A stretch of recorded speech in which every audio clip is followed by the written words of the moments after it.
पर रहता है। मैं पांचों के पांचों का आपको बता देता हूँ। सबसे पहले जो है वो मैं आइसलैंड से स्टार्ट करूंगा। आपके क्योंकि माशाल्लाह सीजीपी अच्छी 2024 में एमफिल किया है। मेरा सीजीपीए 3.63 है। जोलॉजी में एमएस जोलॉजी किया मैंने।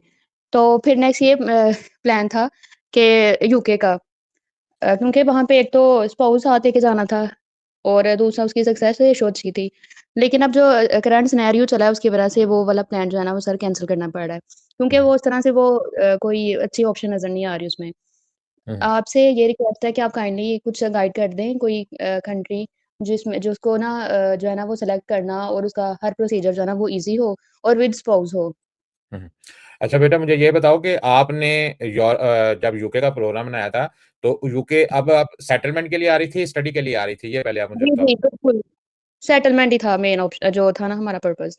सही है, चलें, फिर ठीक है। तो अगर अभी भी आप आना चाहती हैं, टोटल 5 कंट्री हैं, मैं सारी की आपको बारी-बारी बता देता हूँ। आप अपनी कन्वीनियंस के हिसाब से जो है वो आप अपनी जो है वो सेट कर सकती हैं कि आपको जो है वो कौन-सा जो है वो फिज़िबल रहता है। मैं पाँचों के पाँचों का आपको बता देता हूँ। सबसे पहले जो है वो मैं आइसलैंड से स्टार्ट करूँगा। आपके क्योंकि माशाल्लाह सीजीपी अच्छे हैं, 3.63 आपका जो है वो बड़ा अच्छा नंबर है, जो आपने जो है वो माशाल्लाह इसमें अचीव किया है।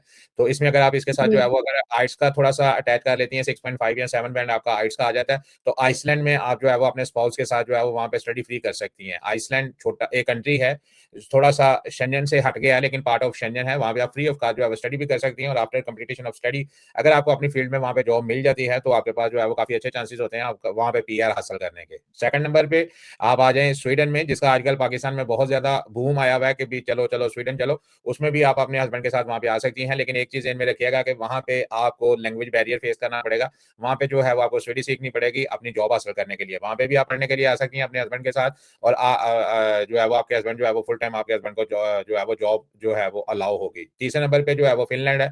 फिनलैंड में भी इस वक्त जो है वो काफी स्ट्रॉन्ग किस्म का सेशन चल रहा है। वहाँ पे भी आप आ सकती हैं, आपके हस्बैंड आपके साथ आ सकते हैं, आपको हाफ 20 आवर्स अलाउ होंगे फिनलैंड में, और जो है वो आपके जो डिपेंडेंट हैं, हस्बैंड हैं, उनको फुल टाइम जो है वो अलाउ होगा काम करना। वहाँ पे भी आप आ सकती हैं। वहाँ पे भी आके आपको फिनिश जो है वो फिनिश सीखनी पड़ेगी, उसके बाद जो है वो आप अपनी मार्केट जॉब मार्केट में जा सकती हैं। ये तीनों कंट्री जहाँ पे भी मैंने आपको बताया है, यहाँ पे आके आपने अपनी एजुकेशन मुकम्मल करनी है और अपनी डोमेन में रहते हुए जॉब हासिल करनी है, then you are eligible for work permit. अगर आपको अपनी डोमेन में जॉब नहीं मिलती, इन तीनों कंट्री की बात कर रहा हूँ, तो फिर you have to go back to Pakistan, because अगर आप एग्रीमेंट मुकम्मल नहीं करती तो ये आपका नाम जो है वो शेंजन इन्फॉर्मेशन सिस्टम में डाल देते हैं, जिसमें इस वक्त दो मुल्क जो है वो सर फहरिस्त हैं, एक स्वीडन और एक फिनलैंड। अगर आप सेटलमेंट के लिए आ रही हैं, तो ये चीज जो है वो ज़हन में रखिएगा, अपनी मोटिवेशन को हाई रखिएगा और स्ट्रगलिंग मोड में यहाँ पे आइएगा।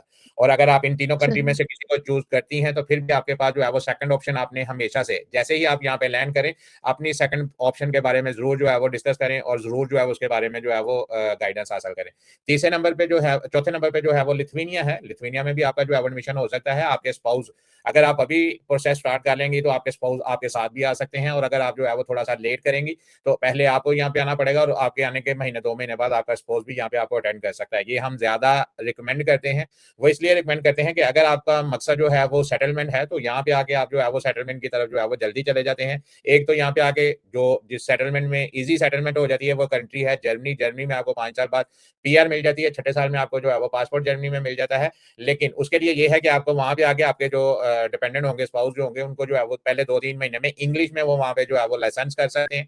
गाड़ी का लाइसेंस पढ़ के करें, उसके बाद जो है वो बस का लाइसेंस पढ़ के करें, और जैसे ही आपके पास बस या ट्राले का लाइसेंस कर लें, मैं तो कहता हूँ तीनों कर लें, गाड़ी, बस और ट्रक का लाइसेंस तीनों का कर लें, क्योंकि वहां पे बहुत सस्ता हो जाता है। 3 लाइसेंस जो है वो 3,500-4,000 यूरो में आपके वहां पे हो जाएंगे। 3 से 3.5 महीने में ये तीनों लाइसेंस आप कंप्लीट कर लेते हैं। जैसे ही आपके कंप्लीट हो जाते हैं, आप जर्मनी से जॉब ऑफर हासिल करें, अगर खुद कर सकती हैं तो ठीक है, नहीं तो हमसे जो है वो राब्ता करें, हम आपको गाइड करेंगे कैसे जो है वो आप यहाँ से जॉब ऑफर हासिल कर सकते हैं। जैसे ही आपको यहाँ से जॉब मिल जाएगी, जर्मन एम्बेसी जो लिथुआनिया में होगी, वहां से आप वीजा लगवा के यहाँ पे आ सकती हैं, और 5 साल के बाद पीआर और छठे साल में पासपोर्ट मिल जाता है, जैसे मैंने आपको पहले बताया। पांचवें नंबर पे जो मुल्क है जहां पे आप अपने स्पाउस के साथ आ सकती हैं, वो है स्लोवेनिया। स्लोवेनिया में आई होप सो कि अल्लाह ना करे इस तरह का कोई वक्त आए, लेकिन वहां पे ईरान एम्बेसी के जो है वीजा लगवाने के लिए ईरान जाना पड़ता है। लिथुआनिया के लिए आपको जो है वो थाईलैंड, मलेशिया, फिलिपाइन और अजरबैजान से वीजा मिल जाता है। लेकिन स्लोवेनिया के लिए आपको जो है वो पाकिस्तान के जितने भी एप्लीकेंट हैं उनको जो है वो तेहरान जाना पड़ता है, ईरान में तेहरान जाना पड़ता है। और तेहरान में आजकल क्योंकि थोड़ा सा मसले मसाइल जा रहे हैं, तो इसलिए इस दफा हम जो है वो स्लोवेनिया को रिकमेंड नहीं कर रहे।